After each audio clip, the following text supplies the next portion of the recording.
2 minutes, and so we can make sure that everyone can join. But I want to respect that all of you that are on right now were on time. But let's just give it 2 minutes for a couple stragglers here, and then we'll go ahead and get started. Okay? Thank you.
Okay, everybody, it's 10:02. As I promised, we're going to go ahead and get started promptly here. I want to thank you for joining today. The goal today is to help you understand what the Nintex platform offers and how we can create forms and workflows and build these on top of the SharePoint on-premise, SharePoint in Office 365, and also how do we do workflows that sit outside of SharePoint. There's a new capability that was recently offered that's called Nintex Workflow Cloud. I'll cover a little bit of that today. If we have time, I'll actually do a demonstration, but the whole idea is there is a workflow engine that has no dependencies on having SharePoint. So we're going to cover these areas that I'm showing to you on the screen today and talk about it. One thing I want to do is kind of show you some of the ways to ask questions. Now, I'm running this webinar by myself, so I'll periodically look at these questions and hopefully get to them.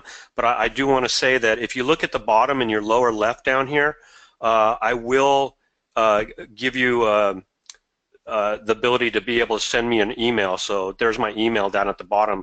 So if there's any follow-up in pricing or proof of concept you want to do, or you want to do a free trial, send me an email because I'll be happy to answer any questions you have regarding Nintex and how it might help you in your SharePoint ecosystem. Okay, so let's go ahead and move on. Who are we and why are you talking to someone from Netwoven? We are the #1 Nintex partner. And one of the things is that we've been around for a while. If you take a look, we were founded in 2001 from former Microsoft executives. I actually worked for Microsoft for an extended period of time. And as you can see, we have a quite extensive list of references here. This is just the tip of the iceberg. What I want you to know is we are not just a Nintex partner, as you see at the top. We do a lot of services. So we do a lot of consulting. We are SharePoint experts. So we can do a lot of different things, but if you take a look on the right, depending on what you're trying to do, we can help you build that. And in my role at Netwoven, I strictly do Nintex. That's all I do, so I'm not dabbling in anything else. But as you can see, I have a pretty extensive developer background, and also worked for Microsoft for an extended period of time, and also Google for a while. And so if you take a look here, my goal by the end of this is to introduce you to Nintex as a product and what it has to offer, and then also make you an exceptional Nintex customer references. I try to do that with all the companies, so when you purchase this product from us, since it's only sold through partners, I don't want to just walk away and say have fun with it. I'll actually hold your hand through the ramp-up time that it takes for you to get proficient on the product, and this is one of the things that we're pretty proud of, is having these excellent customer references. So to get started here, How are we spending most of the time in productivity? Where are we losing time? If you take a look here from the top to the bottom for a second,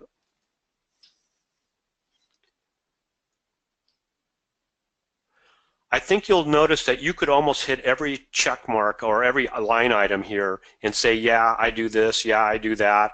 What this is trying to show is when you look at personal productivity of things that you do yourself, so most of the things in yellow apply to things you do all the time, but when you're dealing with collaboration, you're dealing with everything in yellow plus everything, you know, in blue and stuff. So actually I did that backwards. Everything in blue is personal, everything in yellow is collaborating. So the whole idea here is that one person, and you might be one of these people or know someone, that they spend more than 40 hours a week in this situation with this information worker. This is about, you know, over 50 hours a week spent doing a lot of these things. And everything that you see here at the on this list is things that Nintex can help bring those timelines down as far as hours per week, so we can measure productivity and make sure that people are having the ability to do their work more efficiently.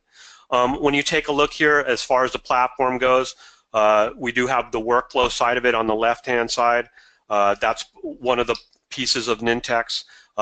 Being able to do forms, which we're going to cover extensively today. So when you think about having an alternative to InfoPath, a much better, I would consider it to be a much better alternative to InfoPath, especially with the support going away on InfoPath. Also being able to take these forms and push them to a mobile device. So this is something that people really, when they don't know Nintex, they didn't even realize you could do this, that I can take my SharePoint form and push it to a mobile device, and then people can fill out SharePoint forms on their phone or any tablet. You have that capability. We can also integrate with a bunch of different applications using a Nintex connector. So the Nintex connectors, there's hundreds of connectors to connect to different back-end systems. The most common ones that we see are connectors to Salesforce.com, Microsoft Dynamics, DocuSign. You see a lot of different types of things that people are doing where in the process of trying to make a business process flow, we can connect to third-party applications and have that ability for Nintex to guide us through that instead of doing email attachments throughout our organization. The other piece is being able to generate documents. So whether you're using this product for generating something like, you know, sales orders or quotes or something like that.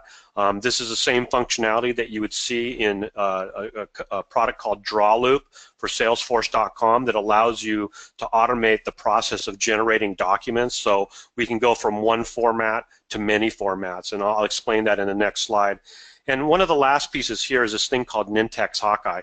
When you look at Nintex Hawkeye, think about having a data warehouse where when you're collecting data through your forms or through a workflow process, you can push that up into a data warehouse, and then we can mine that data later to create you know, business intelligence dashboards so we can see what happened in the past, what's currently going on, and make predictions about the future. So this is a really powerful capability. So when you think about it, most people, you know, would have to be in contact with your IT department to put up a server for you to be able to write to a database. This is all taken care of for you. Nintex Hawkeye is basically a cloud data warehouse for you to be able to report off of. So makes your life really simple. Nintex document generation, I mentioned that just there was a second to the last item. So the whole idea here is, let's say that we had an application, and our application is a form that we fill out for new hires. And you have three different types of new hires: full-time employees, part-time, and contractor. Well, when you're generating a document that you might want to send, like an offer letter or some kind of information about the company that they need to be aware of, what you'd like to be able to do is possibly fill out a form, what the salary rate's going to be, and then you'd have something like a checkbox or a drop-down that says this is a full-time employee, part-time employee, or a contractor. And then what you can do with Nintex document generation, this allows you to actually put an action item in your workflow and say, hey, I want to collect data from different data sources and output that in some format. So I can come in any format, but I can go out in PDF, I can go out in Word, I can go out in Excel, I can go out in PowerPoint. So in the scenario I was giving you, you could actually dynamically include different pieces. So I could, in the document generation, I can say include this extra text or this extra document or this graphic based on the status of this employee, whether they're full-time or part-time or whatever, and generate one cohesive document. So this is something that's really cool that was added about 3 months ago to the Nintex capabilities, and I think you'll be really happy with this when you take a look at the types of things you might be doing with Mohimbi right now, or doing some manual process for doing this where we can streamline this whole process.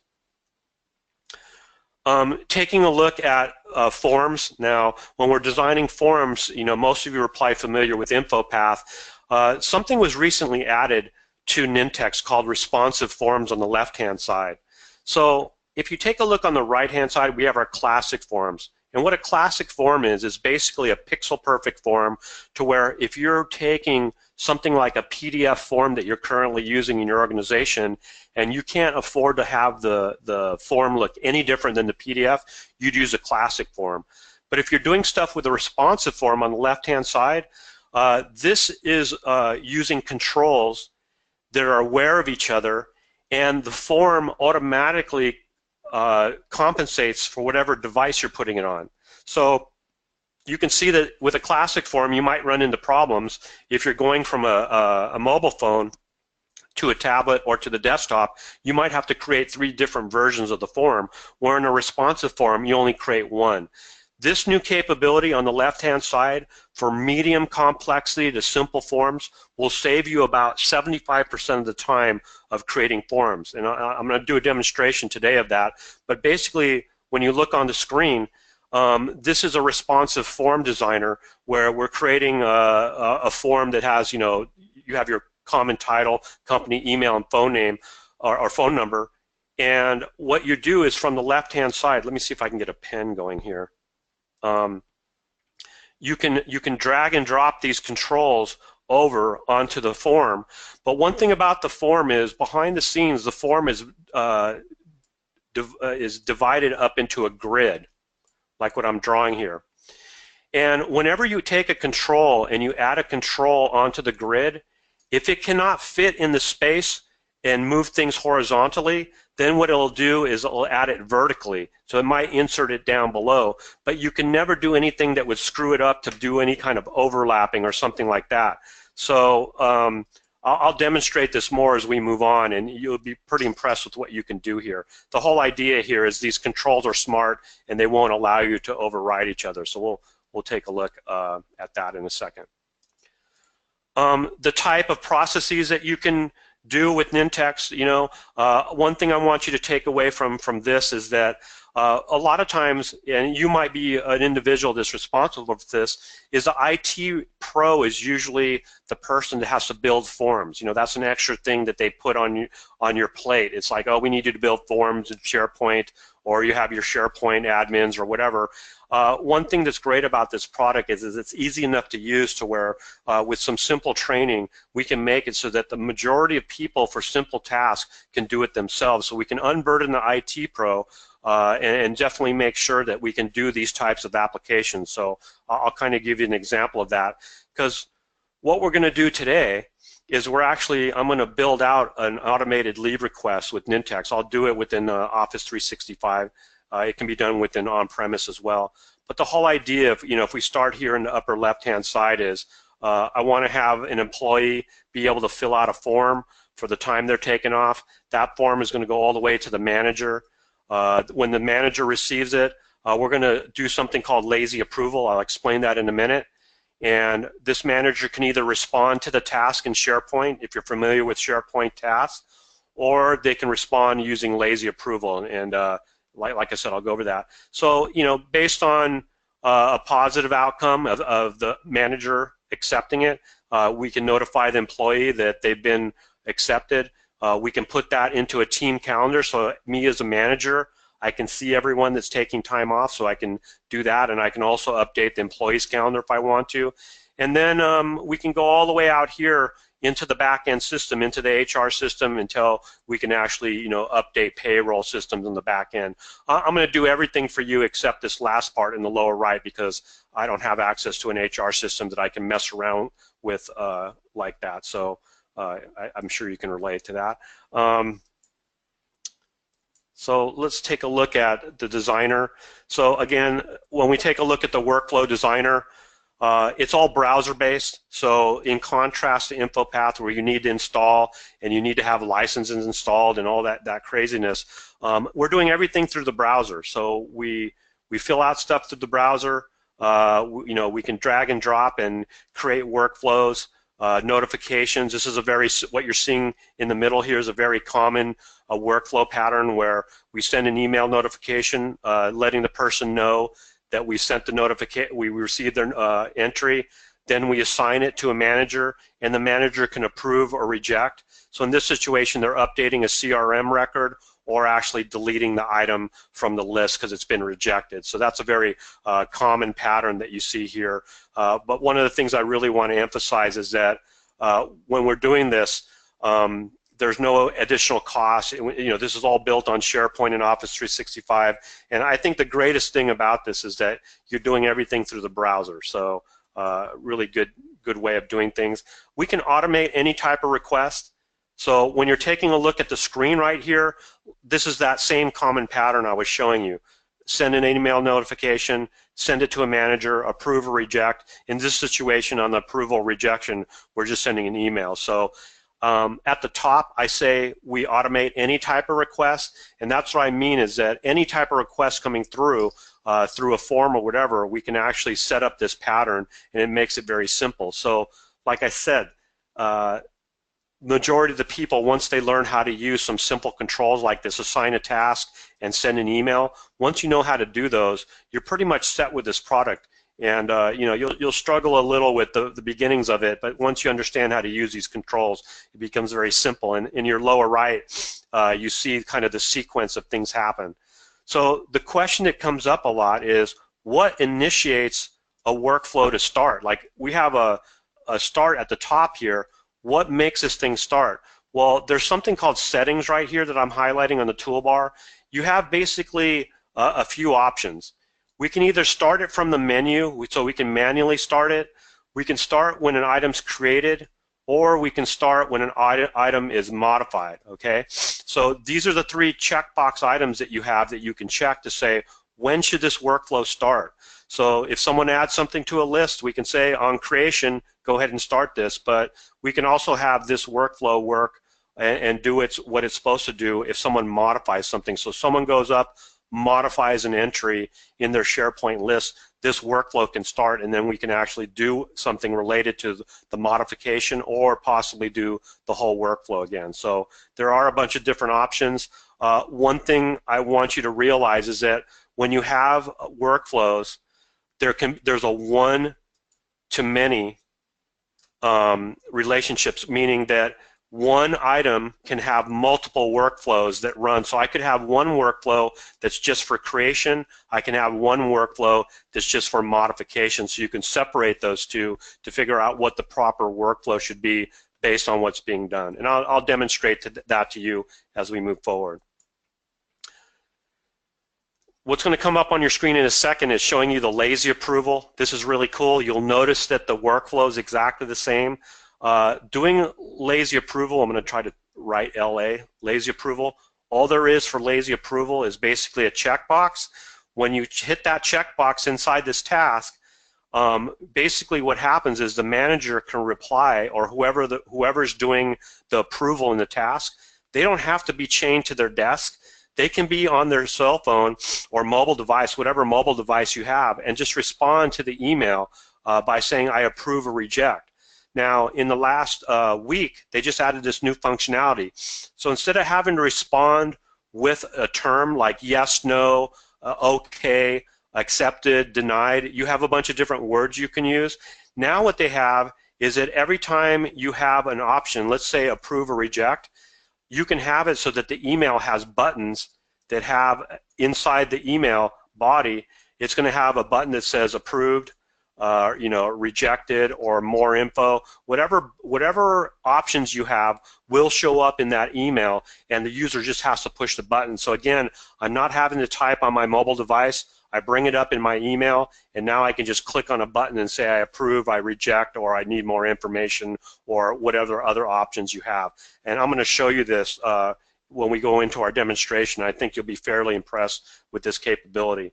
Now, I showed you a simple workflow where it's just one person as a manager. So a lot of people ask, like, what happens when you have to do multiple approvals? Well, this is one thing that really shines with Nintex when we're doing workflow. Like in this situation, I have 3 levels of approval, and you'll notice that the 3rd level approval has a branch that says if it's greater than $10,000, we need to go down 1 branch. If it's less than that, we go down another. Okay. One thing I want you to be aware of is that when we're doing this, we're jumping from state to state. So we have the initial submission state, we go to C-level approval, we go to finance approval, we go to final approval, and then we end.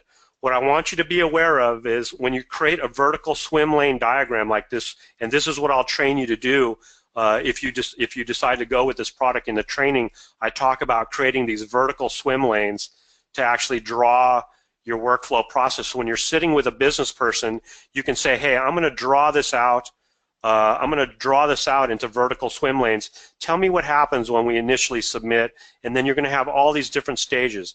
Now, the reason I wanted to point out these different pieces is because I'm going to show you the actual workflow. And for those of you that are familiar with SharePoint Designer, this workflow took us less than a week to build. It actually took about 3 days after we got the specification. I would challenge even your best SharePoint Designer programmer to be able to do this in under 2 weeks, just because I'm going to throw a wrench in there and show you why this would be so much harder. So we have our different stages we go through. So what does this look like in Nintex when we try to translate that into an actual workflow? And this is what it looks like. Now here's an actual workflow. It's starting the top is going to start based on receiving a newly created document, because in workflow settings we're saying on create, go ahead and start this workflow. So any new form that gets added once they hit submit will start. This thing called a state machine is a major differentiator between this product and other products you have. So basically what happens is in a state machine, you're going to tell it where to start with. And in this situation, I'm telling the state machine, when you initially start, I want you to go to the initial branch on the left-hand side. Okay? That's where it's going to start. As you start working your way down and doing all these different actions in a workflow, I'm logging to history, I'm sending an email notification, I'm setting some values, but what you can't see at the bottom is there's something called change state. This change state says, where do you want to go to next? And so in this situation, I tell it I want to go to C-level approval. When we go down to C-level approval, this is minimized. It's going to have approve or rejected. I'm going to draw it out, approval. And then after this, it would say change state again. And in this change state, I'm going to say go to the next one. When we get to this one, we have the same thing. We have approval or rejection. I'm going to say jump all the way to final approval. And when we get to the bottom of this, here's our condition. Is it greater than $10,000? Yes or no? If it is, we do the task, assign the task to that 3rd person, and then when they're done, we go to the end and we actually end the state machine and set the workflow status that we've completed it. So this is a more complex pattern, but I think that most of you, if you look at this, it's very easy to say, hey, I could take a diagram like this and translate that very simply into a workflow like this inside of Nintex. And it's literally that easy. And I would encourage you to take a note to just kind of Google Nintex state machine, just so you get a little more information. I think I've done some videos on this that you'll find on YouTube. But this is an amazing differentiator between this product and other products that might be out there that claim to do something similar. This state machine, once you've been trained on what it can do for you will make your life tremendously easier, especially for your SharePoint people out there that say, I'd take that challenge. Well, what if some manager came and said, you know what, we need to have another level of approval right here. We need to go through some other final approval number 2. We could have a bunch of different action items that happen and then jump to the end. But to add this into a SharePoint designer and add all the code, this would mean that you'd have to add go-tos and all kinds and copy code all over the place. This would be very hard to do, where in Nintex, all I would do is I'd add another state like you're seeing right here, and then I would add the action items from on your left-hand side. I have over 150 action items that I can have do different things like, you know, sending emails, updating a database, do whatever I want to do, and I can publish this and have it work for me. So again, very, very powerful way of doing multi-level approvals that we'll take a look at. On the form side, this is showing you the pixel perfect forms, right? On the right-hand side, I can drag and drop and move things down to the pixel. So this is, you know, I have a repeating section for adding new rows in the center. So I can drag and drop controls all I want to. The thing is that when I do it this way, like I said, I can overlap controls. I can do some crazy things that might not be in your best interest. And, you know, I can always print to PDF. You have the capability to print to PDF and take advantage of that. But the whole idea is being able to create either pixel perfect or being able to hit a bunch of devices. Notice when we're doing pixel perfect, like I said, we're going to have to create other forms. If we want to target a mobile phone, we're going to have to create a form just for that, where when we're doing responsive forms, we create one form and it works on every device. And I'm going to show you that to you. I think you'll be really impressed with that. So let's take a look. Next here, I'm almost done. Here's a Nintex Mobile. So what I want you to understand with Nintex Mobile, if I'm putting you to sleep, I want you to go onto your device. You probably have your cell phone close by, your mobile phone, and go to your store and search for Nintex Mobile. Up here on the left-hand side, you'll see a logo like this, and it'll say Nintex Mobile. The whole idea with Nintex Mobile is that any form that you publish and say that it's a mobile form will show up on your mobile device. So you load Nintex Mobile, and when you're in SharePoint, like I said, anything that you publish as a mobile form will show up, and you can actually fill out that form on your mobile device. There's no extra licensing, there's no extra cost for this, and all the security is taken care of for you. You will never see a form that you're going to have access to that you didn't have access to in SharePoint. So one of the first things you do when you load this application is you have to put in your login information and your password so that it can actually pass through all your data. And you'll notice on the left-hand side, it talks about what you can do here. We can attach pictures, videos, and other data directly in there. Another thing that you can do is if you're doing any kind of barcode scanning, it'll actually turn your device, your mobile device, into a barcode scanner. So if you have any applications where you've actually had to purchase barcode scanners, we actually turn your phone into a barcode scanner.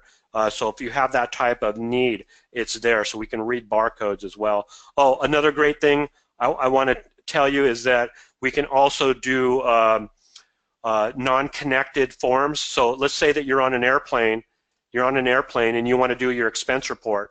Well, I can take pictures of my expense reports or my receipts out of my wallet or purse and basically create an expense report with no connectivity, and then when I hit the ground, I can actually do a submit once I have connectivity. So all that's available for you in Nintex Mobile. Here's a screenshot on the left-hand side of Nintex Mobile on a smartphone. On the right is on a tablet, so you can see you have access to forms, drafts, outbox, your settings for logging in, any tasks that might be assigned to you, so you can look at all the different tasks that are assigned to you as well, so you have that as well. All right, and my last slide here, talking about Nintex Live. So I talked about being able to connect to third-party applications. What you're seeing at the top is just a sample of the tip of the iceberg, but let's say we're using Box in your organization and you use Google Drive, and let's say you use OneDrive.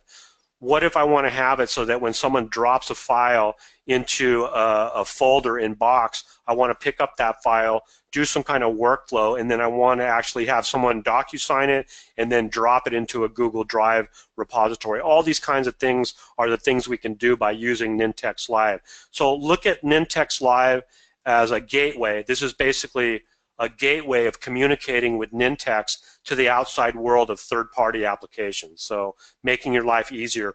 And one of the things I want to emphasize too before I get into this demonstration is that you don't have a need to write code. This is not InfoPath. We're not writing .NET code. We're not having to write any code to do anything. Okay, so this is not considered to be, even though developers love this tool, it's not considered to be a developer's tool because we're trying to make normal people with capabilities able to do some pretty amazing things. So what I'm showing you now on the screen, let me go ahead and premise this with starting this out, and then we'll take a look at some of the things we want to do. So I'm going to go into normal mode here.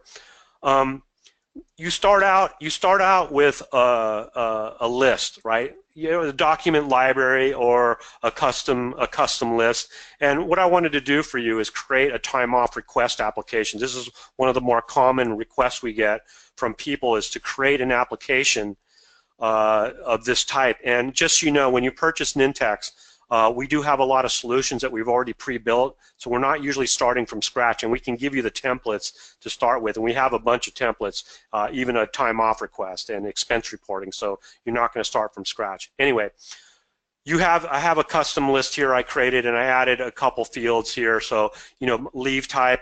We'll take a real quick look at the list settings so you can see what we have here. So down here, let me bring out a pen here.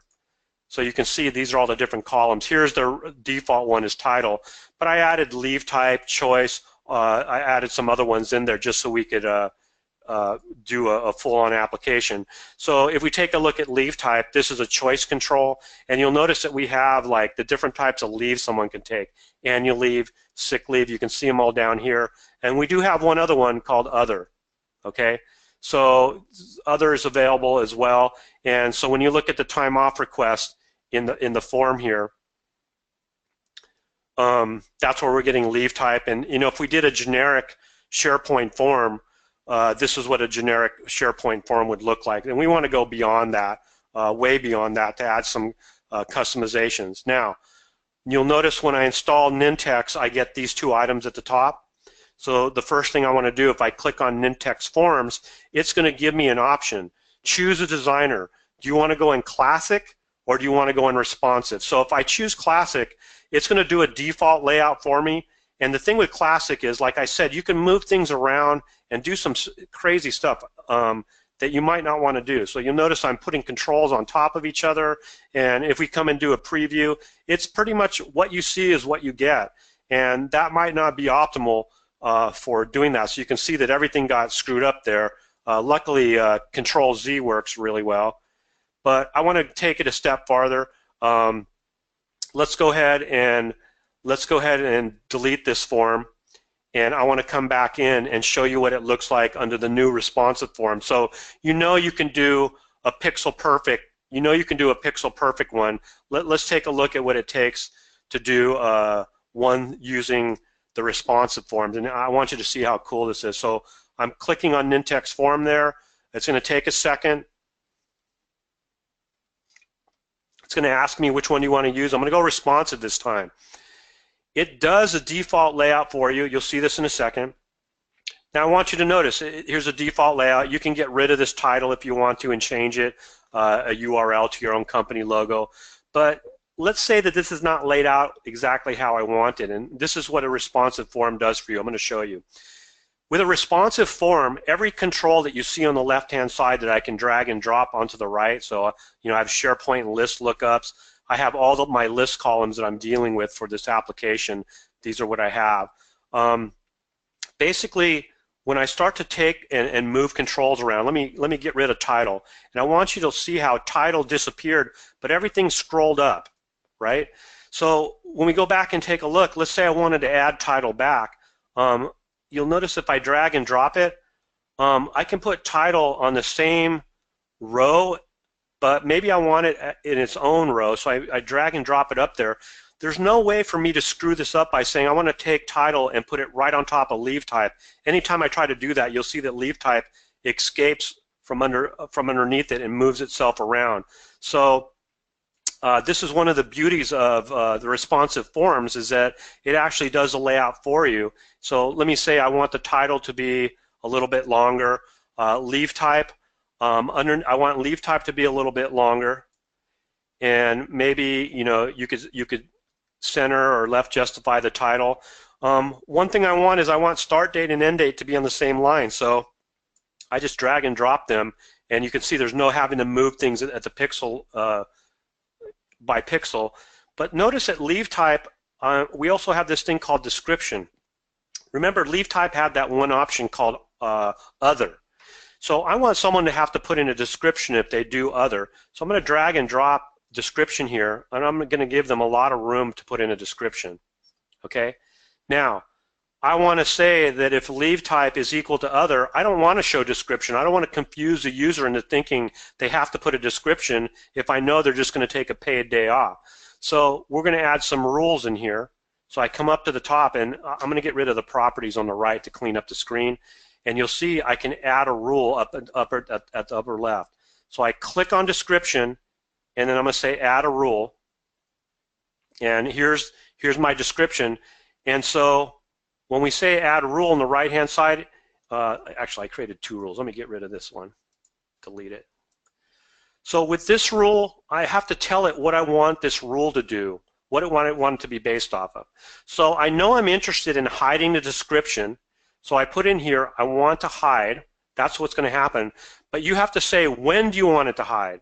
So this is something cool, and if you're familiar with Excel formulas, this should be pretty simple to you.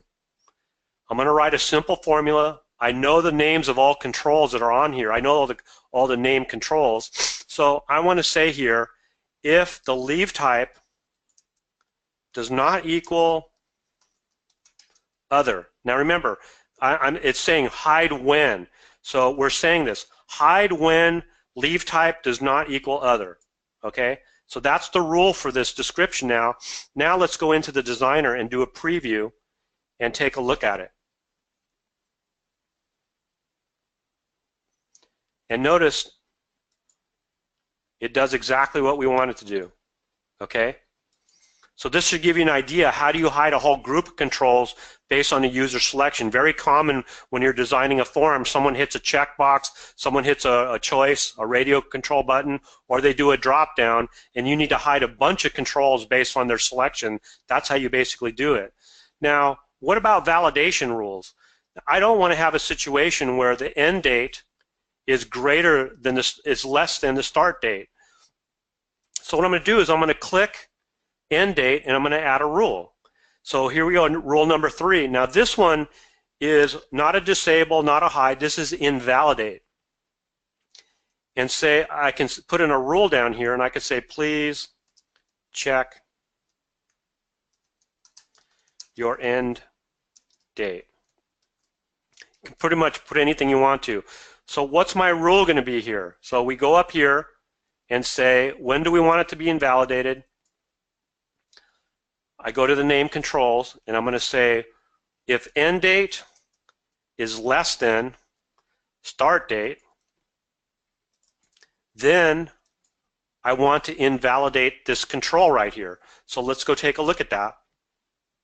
We're going to do a preview, generate the preview, and take a look. Now, if I do other, I get the description, but let's take this date and change it to be the 24th, and now I try to hit save. This, by the way, you're in practice mode, so you're not really going to submit. So when I hit save, notice that title was required based on the SharePoint requirements, but now look down in the lower right-hand side. So let me get rid of title requirement. I'm just going to type that in, try to hit save again. It's still telling me to check this date. Once I set it to the proper date, it'll just make it today. Now it'll actually go through, and that was validated. Okay. Now, how does this work on a mobile device now? So I want to preview it. Instead of doing the desktop, Show me what it's going to look like on the smartphone. And I want you to notice what it does. It does the full layout for you. It realizes it doesn't have the width to do start date and end date next to each other, but notice how it laid everything out on the mobile device. And then let's go add other, and there's your description for other. So it does everything you want it to do, just like it was doing. So again, the whole idea here with the responsive form is that once we do this, we can actually put it out there and submit it. Oh, I forgot to do one thing here that I wanted to show you that's really cool. Hang on, I'm going to let this publish, and then we're going to go ahead and go back into form settings. I want to go into mobile settings. I'm going to say to publish this to an iPhone or Android. Use a default form.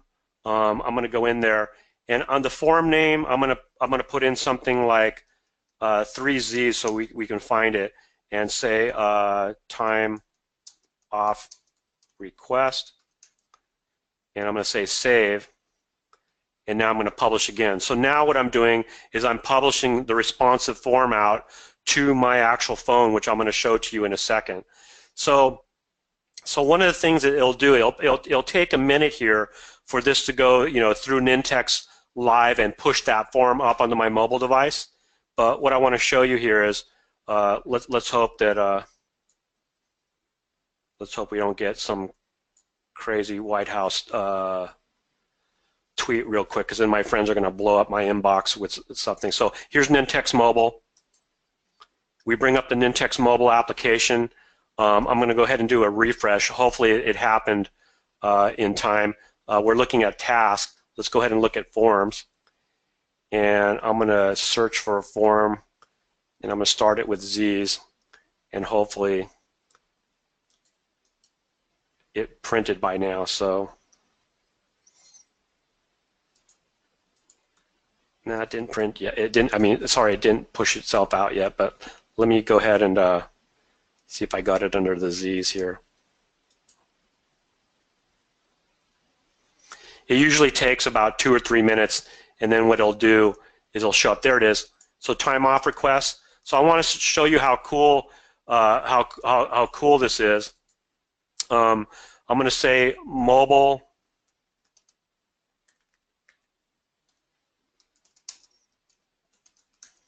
request. I'm taking other need time off for fun. And one thing I want you to realize too, since you're doing this on a mobile device, that because this is actually my phone that I'm showing you right now, you can take advantage of that little icon, which is your voice to text. So I can say anything I want to, and it'll be translated.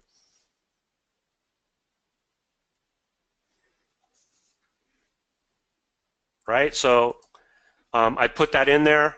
And I can basically go down, and what date do I want to take off? I can attach any attachments. So with attachments, I can attach a video.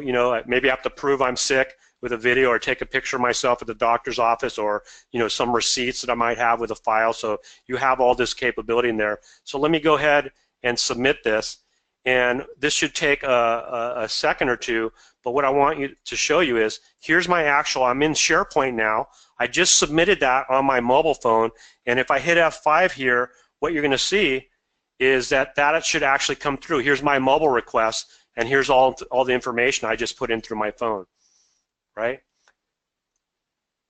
Really cool stuff here.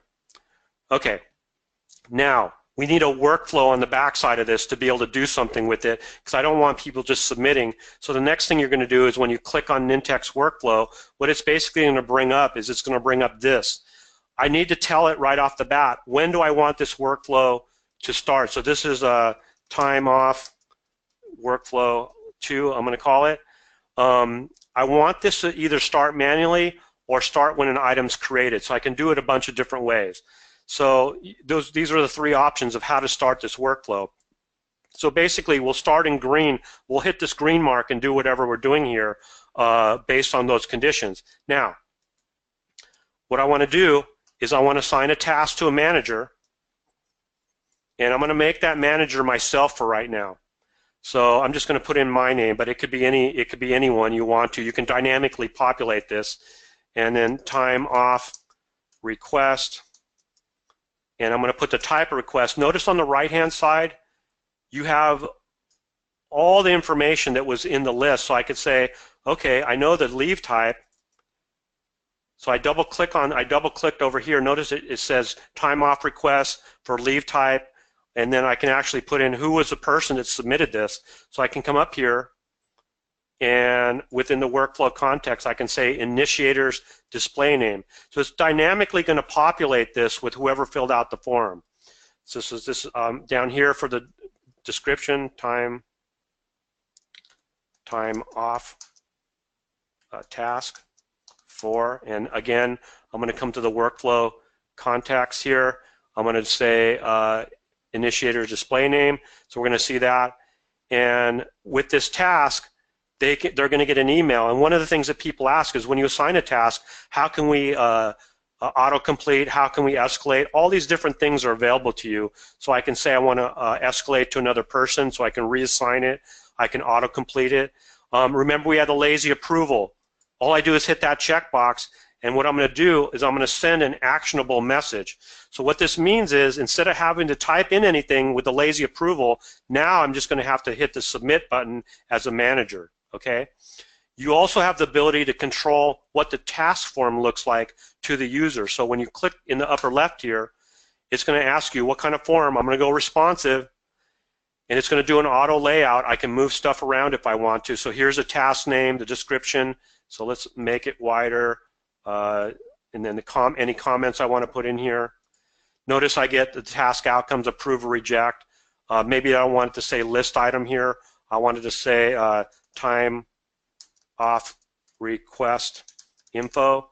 And so that's going to be put at the top here, and then we're going to get all the information so that the user can make a decision based on that. So I'll just save that, and then we'll close. Now we've gone through here, and you know I have all different kind of outcomes I could have. I could actually add a new outcome if I wanted to say. I could do something like more information needed, and if I do that, once I do that and we go look at the task form, you'll see that the task form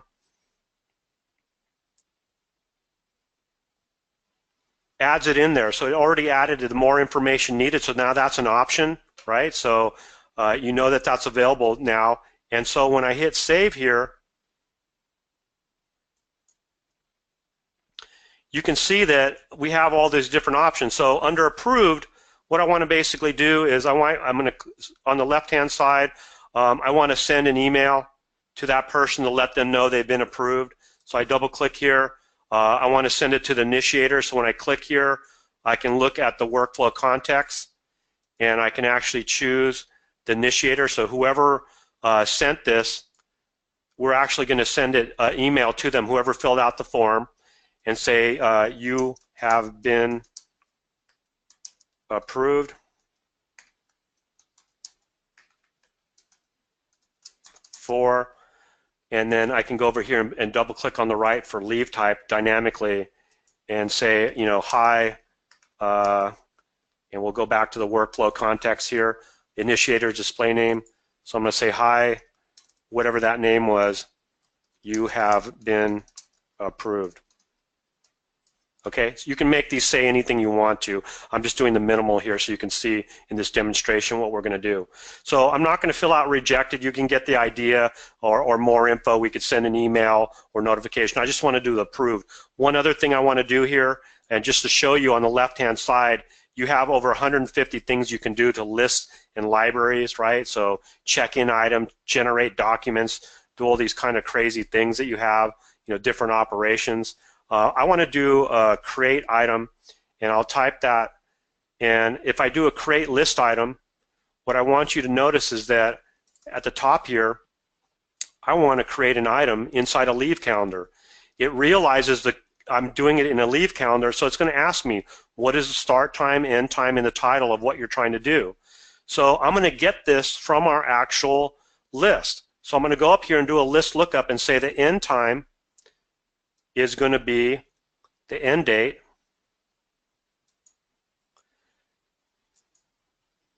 I'm going to say that the start time is going to be the start date, Now, what do you want to have for the title? So I'm going to put in the person's name. So with the workflow context, I want to put in the initiator's display name, which will be whoever filled out the form. And then I'm going to put the type on the item properties. I want to look at the type of leave they're taking. So in the calendar, when I look at it, I know why they're taking time off. Okay, so that's all I'm doing here. Very simple thing to do here, very common. So I'm going to publish this, and then we'll actually run it, and then you'll see that we've completed this end to end. Okay, so while this is going, we're just waiting here for this to publish, and then, like I said, it's going to be initiated when we start it from a menu item or when we create an item. So it's saving workflow, and depending on the size of your workflow and you know, the servers and what's going on, sometimes this can take a little bit of time. It rarely takes more than 30 seconds to be able to publish. So, you know, hopefully this is going to publish. There it goes. It's publishing the workflow after saving it.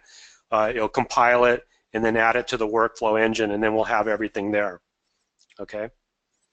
So I'm keeping my fingers crossed that this isn't going to be one of these demos that goes foul right at the high point of the demo. Hang on, this should go any second now. This would be a good time to ask me some questions. Oh, too late. Okay, it published. So let's go ahead and take a look and watch this in action. I'm going to start this from the menu item and go ahead and I could either do it new, but I'm just going to go ahead and start it from a menu item, and I'll show you how that works. So we go to workflow, and you know, I filled out the form, so I'm going to start this for the item. So this workflow is in progress right now. It's actually running. So what we're going to end up seeing in a second here is we should see some emails start to come through, and I'll let you know. Let me bring up my email. So when it does come through, I'll be able to show that to you, okay? So one of the things we can do here is we can actually find out what's going on with the workflow and make sure it didn't fail. So you can see that the workflow is started, and when I click on it, I can get more details. Now you'll notice that we already see that a task was already created. So we know that we're at that task point, and we know that everything's working fine. We could look at information, and we could terminate this workflow if we want to. We can manage the workflow. So now what we're basically doing is we're just waiting for this email to come through, and here it is. And I'm going to bring it up and show it to you on the screen. Here's the email I got. Action required, time off request for other. It's a new task. Remember, I had to put in a description.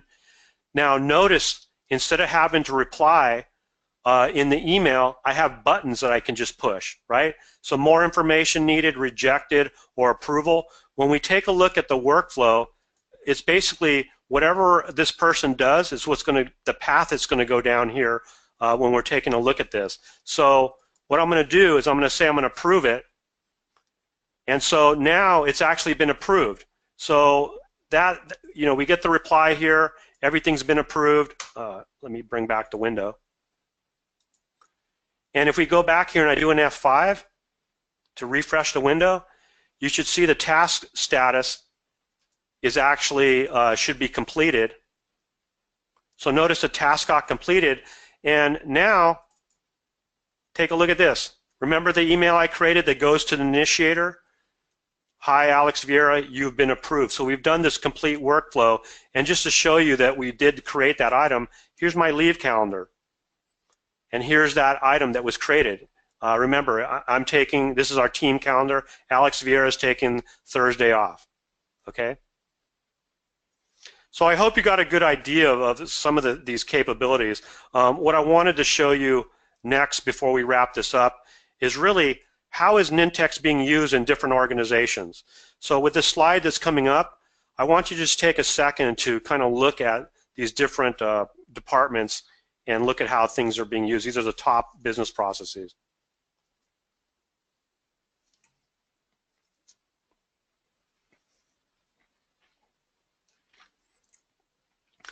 And I'll be sending this slide deck out to you, the complete slide deck that I'm showing you right now.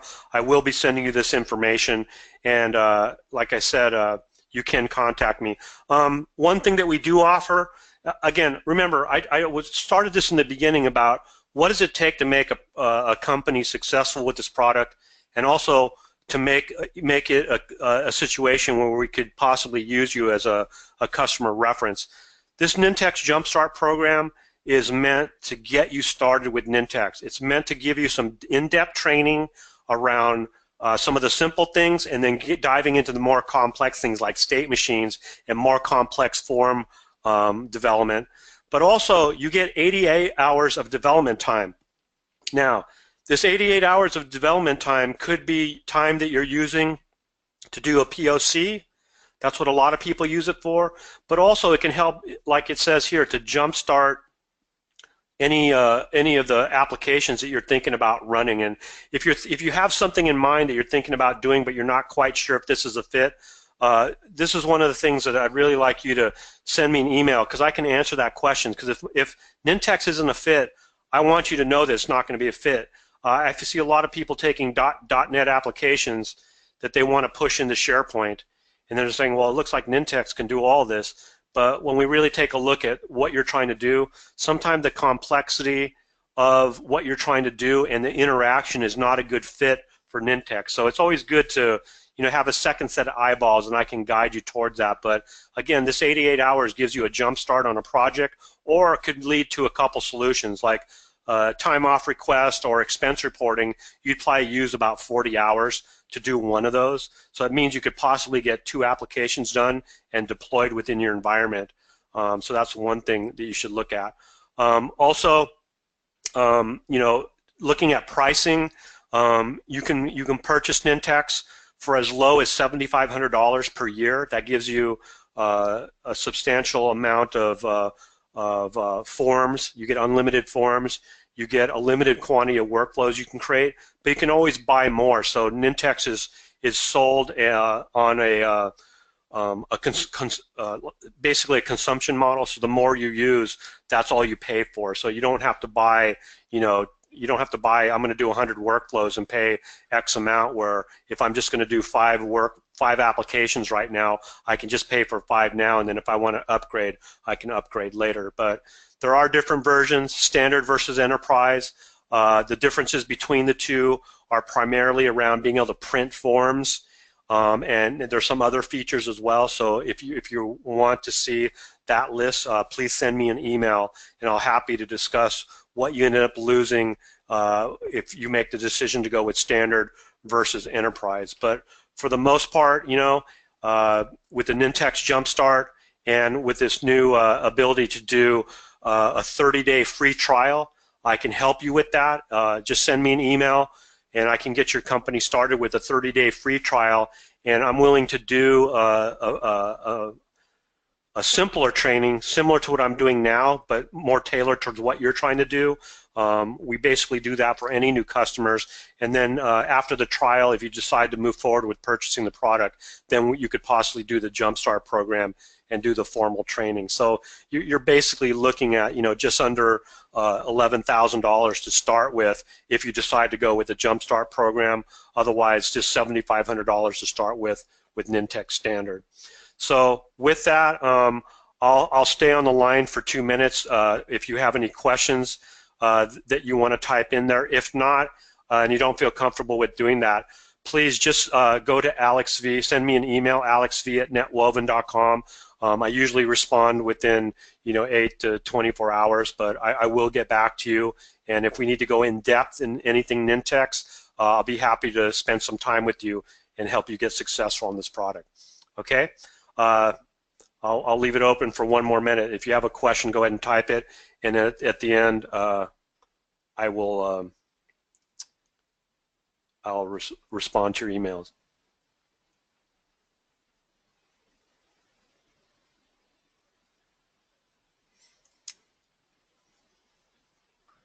Okay, let's see if I have a question. See something from Sam.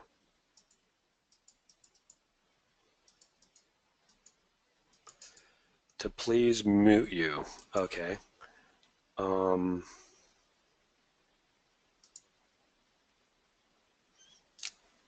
Sorry, I'm not seeing that in there.